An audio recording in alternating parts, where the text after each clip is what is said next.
Now available in paperback and Kindle, Stop Simping in Cyberspace. Learn how to avoid predatory females like Instagram models and e-girls in their virtual con games with Stop Simping in Cyberspace. Get your copy of Stop Simping in Cyberspace in paperback and Kindle today.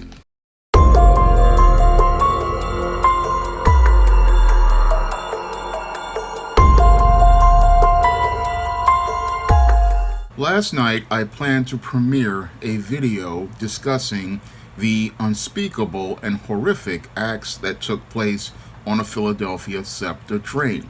Unfortunately, I put the wrong footage on that video for its premiere, and I had to remove that video. Now, I tried to find the original footage. Unfortunately, the original footage was lost on my iPhone. So I am recording a brand new video where I will be discussing this horrific act of violence that took place on that Philadelphia SEPTA train. Now, last week, a illegal from the Congo allegedly participated in an extremely horrific sex act on a Philadelphia SEPTA train. And it is alleged that 35-year-old Fiston Ngoy, an illegal Congolese immigrant who was overstaying a student visa, allegedly got on a SEPTA train and began harassing a woman, then proceeded to assault said woman. Then the assault escalated into sexual violence that took place on the train. Now, the police are seeing this as an isolated and very horrific act of violence, but when I take a critical examination of this series of very disturbing events, they mirror what happened in the murder of Kitty Genovese in 1964. Now, in 1964, Kitty Genovese, a young bartender, was coming home from work, and she was approached by a black man as she was coming outside. And this black man, Winston Mosley, allegedly attacked your Kitty Genovese, who screamed for help but got no help from people in her Kew Gardens neighborhood, or her Hollis neighborhood. And it wasn't until this man had participated in a second violent assault on Kitty Genovese that somebody finally saw what was going on and then went and got Kitty Genovese some help. And when I look at this incident and I look at what happened here on the SEPTA train, I see a lot of parallels to it. And I also see how the media in both cases made exaggerations as related to the case, both saying that people witnessed the events, but when the facts came out, we saw a completely different story. Now, on further examination of this horrific series of events that took place, when I take a critical examination of the alleged perpetrator, your Fiston Ngoy, he fits the pattern and profile for beta males that I talk about in my book, The Man Crisis. And your Fiston Ngoy, based on alleged reports, definitely is one of these beta males who fits that pattern and profile for what I talk about in the chapters regarding the sexual deviancy of the beta male. Now, when it comes to these beta males, a lot of these beta males live a very secret life. And they live a secret life because they are afraid to express their natural sexuality and their natural masculinity. So what these males do to express those parts of themselves they were ashamed of, like their sexuality, is they enter a place called the secret world. And that secret world is a place that they go that is under the cover of night and under the cover of darkness. And in that place, these males sit and consume adult entertainment like pornography. And when they consume this pornography, what they do is, in some cases, these males start to fall into a trance. And what these males do when they're in that state of mind is they detach themselves from their own self. And when they are detached, this is what leads to them looking to, again, get their gratification in a secret place. And when they're in that secret place, what they do is they continue to consume this pornography. And that's what I believe was happened with this Fiston Nagoy over the course of a number of years. He was in the secret world consuming this pornography, and what this did was it further distorted the rose-colored reality he was living in. Now, when your beta males are out here consuming this pornography, they're in this trance, what they're doing is they, again, are very detached from themselves. And when they're detached, they don't see themselves connecting to people when they're consuming this pornography. So their sexual experiences with this pornography is everything is all distorted and warped. And they don't see people as people. They see them as objects in their fantasies. And that is what makes these men extremely dangerous to be around, because as they're consuming this pornography and it stops gratifying them sexually, they start to escalate their behavior to start watching more deviant sexual pornography. And when they're sitting there watching this more deviant pornography, such as sodomy, or watching what many pornographers are putting on now, simulated sexual violence, what this does is this escalation of behavior winds up being the thing that winds up gratifying these males as related to their sexual fantasies that they're having in the secret world. And what happens is, over time, these men start thinking that this is normal sexual behavior. And then, as they're escalating their behavior, what they want to do is take that behavior from their secret world in their homes where they're watching these pornographic images to going outside in the real world and participating in this deviant behavior with real people. And when these beta males, one of the problems they have is, again, because they're watching this content and they're detaching themselves, they don't want to see people as real people.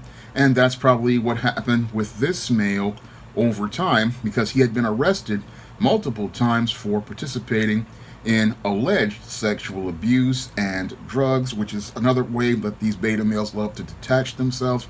And his behavior had been escalating for a number of years. And it's really disturbing how this male fell through the cracks, because he, based on reports, was allegedly arrested before for participating in sexual deviancy before.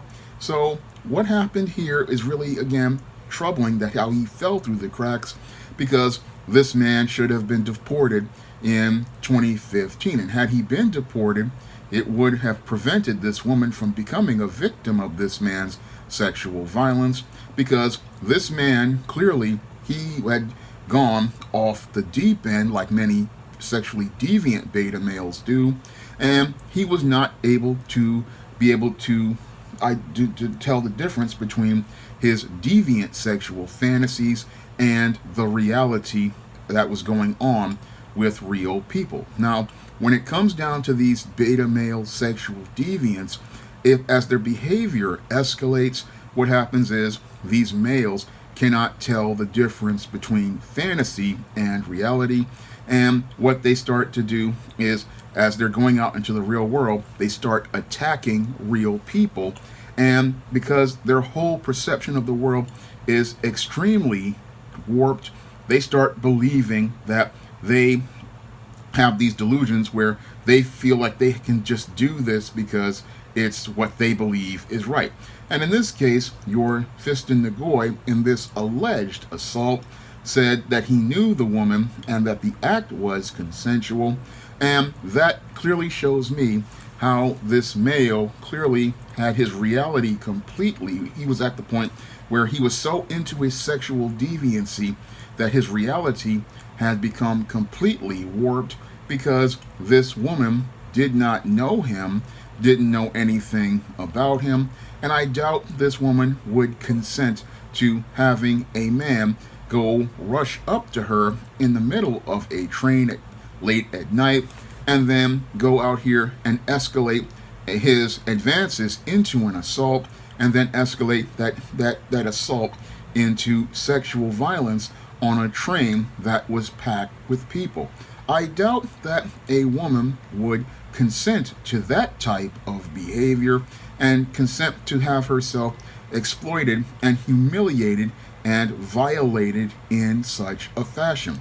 But in the beta male's disturbed and twisted mind, they want to try to tell the story that the woman committed a consensual act because these males, again, they live in a twisted and dark reality where they don't see themselves connected to people and they don't see any sort of consequences to their actions as related to people. That is what makes these beta males extremely dangerous when they become sexual deviants like this.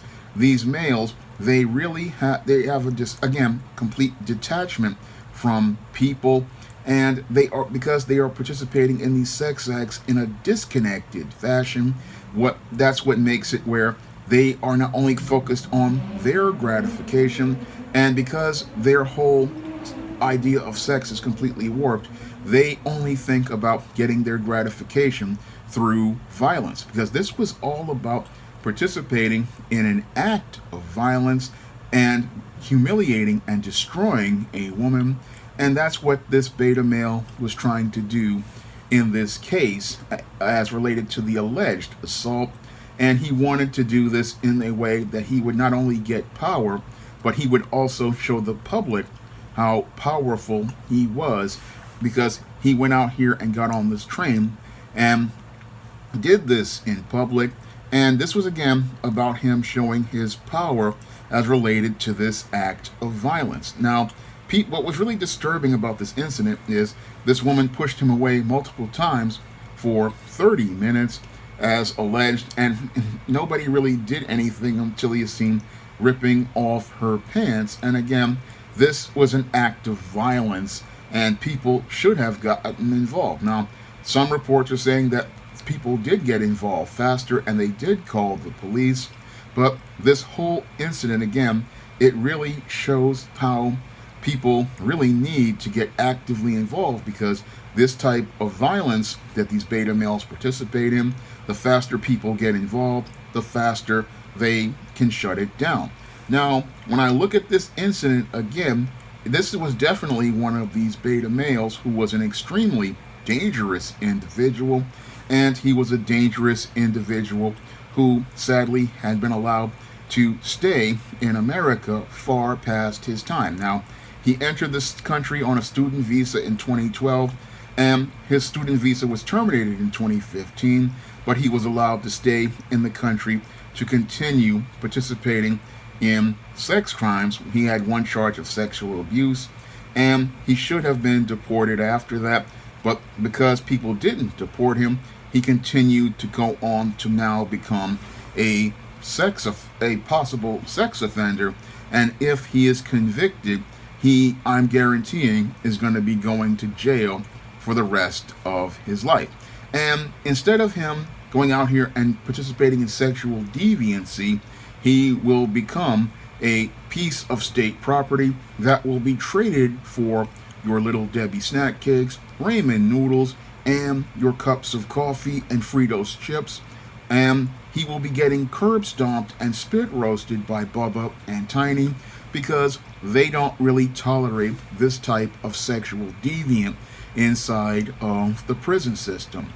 But when I look at the case of this Fiston Nagoy, again, it is an extremely disturbing case, and it shows me how the extremes of violence are as related to these beta males, and what makes these beta males on this extreme of the spectrum extremely dangerous. Because the males on this side of the spectrum, these males, again, they are detached from people, they are detached from reality, they are detached from the people that they are involved with, and the sexually deviant behaviors they participate in, they wind up doing harm to real people, and that is what makes these men an clear and present danger for anybody around them. Now, they are the most dangerous men in this man crisis, and this is one of the core reasons why we need to acknowledge the man crisis in this country, because males like this, they are not only ticking time bombs, they are nuclear explosions waiting to happen. And it's not a matter of if these men are going to go out here and participate in this kind of violence. It's a matter of when they're going to participate in this kind of violence, because these kind of males, they have an extremely messed up head as related to sex. They have been sexually miseducated, and they are out here participating in the secret world of sexual deviancy. And as they participate in the secret world of sexual deviancy, they escalate their behavior from watching this pornography that is becoming more and more extreme to going out here and escalating their behavior to interacting with real people. And when they interact with real people, they participate in real sex crimes that do real harm to real people. And that is what makes them some of the most dangerous individuals in America right now. And that's why we need to acknowledge this man crisis and invest in trying to deal with these kinds of men before they can go out here and strike again. Now, if you want to learn more about the dysfunctional behaviors of dangerous beta males like this and how to prevent it, you can pick up my book, The Man Crisis, on Amazon.com in paperback and Kindle format. And this book will show you how to identify these kinds of beta males and their very dangerous and deviant behavior, and how to deal with that kind of behavior, and how to avoid these kind of individuals overall. And if you want to see me make more men's issues videos like this, because this video cannot be monetized due to the graphic adult content, I'm urging you to please donate to my Patreon, my PayPal, or my Cash App so I can continue making more videos. That's all I have to say for this video. You can comment, rate, and subscribe. Now available in paperback and Kindle Unlimited, The Man Crisis. Learn why so many men are struggling to find their way in an increasingly gynocentric world in The Man Crisis. Get your copy of The Man Crisis in paperback and Kindle Unlimited today.